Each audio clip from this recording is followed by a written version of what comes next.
Anda kembali di Nusantara Petang, pemirsa. Pembatasan sosial berskala besar diterapkan di DKI Jakarta dan Jawa Barat. Khusus untuk di Jakarta, sejumlah ruas jalan masih dipadati kendaraan walau tidak seramai sebelum ada pandemi COVID-19. Begitu juga di beberapa tempat di Jakarta masih ramai dikerumuni orang. Mengapa masyarakat sepertinya tidak atau enggan mematuhi kebijakan penerapan PSBB tersebut?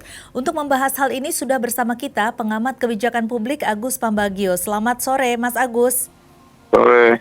Iya, Mas Agus, sudah sepekan ya PSBB ini berlaku di Jakarta. Ini bagaimana evaluasinya, Mas, menurut Anda? Ya, evaluasinya nggak bisa jalan. Hmm. Karena sanksinya tidak bisa jalan. Karena banyak dualisme atau 3 peraturan yang berdekatan sehingga menyulitkan yang menerapkan di jalan, menerapkan di lapangan. Peraturan yang seperti apa sih, Mas? Mungkin bisa dijelaskan kepada pemirsa. Pertama begini, kalau peraturan banyak pengecualiannya, itu tidak akan pernah bisa dikenakan sanksi. Kalau tidak ada kenakan sanksi, peraturan itu tidak bisa jalan. Karena orang Indonesia tidak bisa dimohon, itu nggak bisa, harus ada sanksinya. Iya, artinya memang harus tegas ya. Hah? Kenapa? Iya, artinya di sini tidak ada ketegasan dari pemerintah, begitu? Bukan tidak ada ketegasan, karena peraturannya tidak ambigu.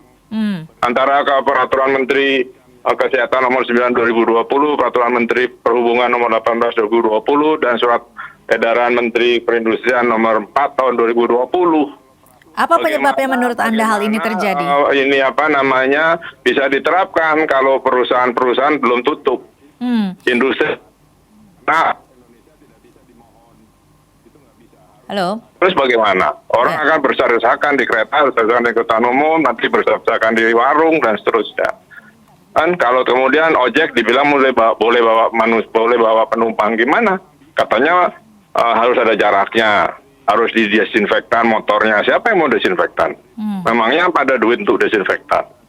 Iya, apa sih sebenarnya penyebab dari keambiguitasan peraturan yang dikeluarkan ini, Mas? Apa? Apa yang menyebabkan peraturan-peraturan ini dibuatnya sepertinya kok ambigu seperti itu? Ya nggak tahu, tanya yang buat lah. Begitu kan ya? saya ikut buat. Iya, apakah ini karena memang saling lempar tanggung jawab ataukah bagaimana ini? Pastinya ada vested interest. Kenapa hanya ojol terus yang dibelain? Misalnya, kenapa pabrik-pabrik boleh berhenti? Alasannya nanti kalau berhenti pabrik pangan nggak ada. Kenapa nggak dibuat dulu lalu disimpan? Kan cuma 14 hari. Terus bagaimana? Kenapa disalahkan KRL-nya? KRL kan cuma ngangkut.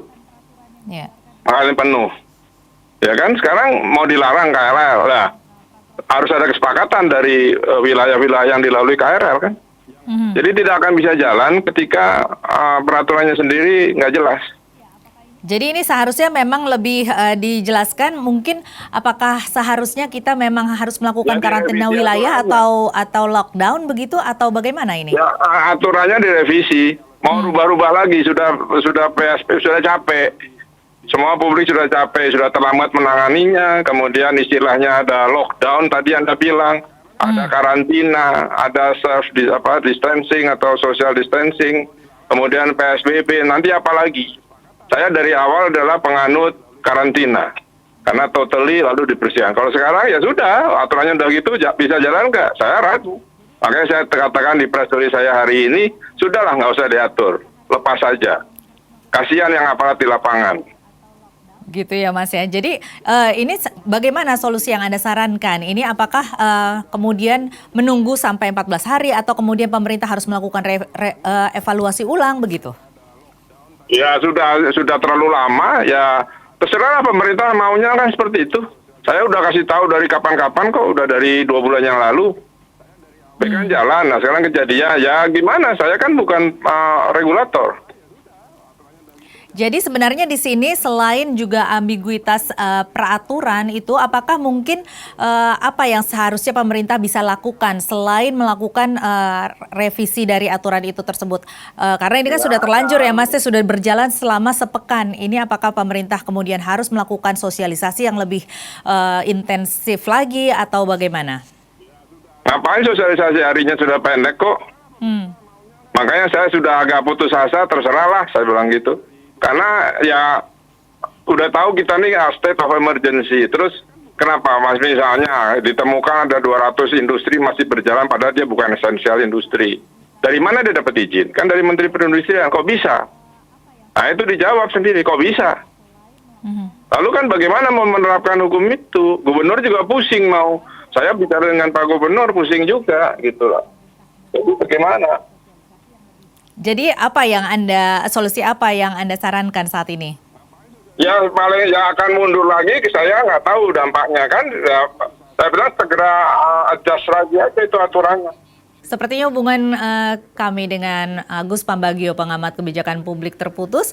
Pemirsa tetaplah bersama kami di Nusantara Petang, kami akan kembali sesaat lagi.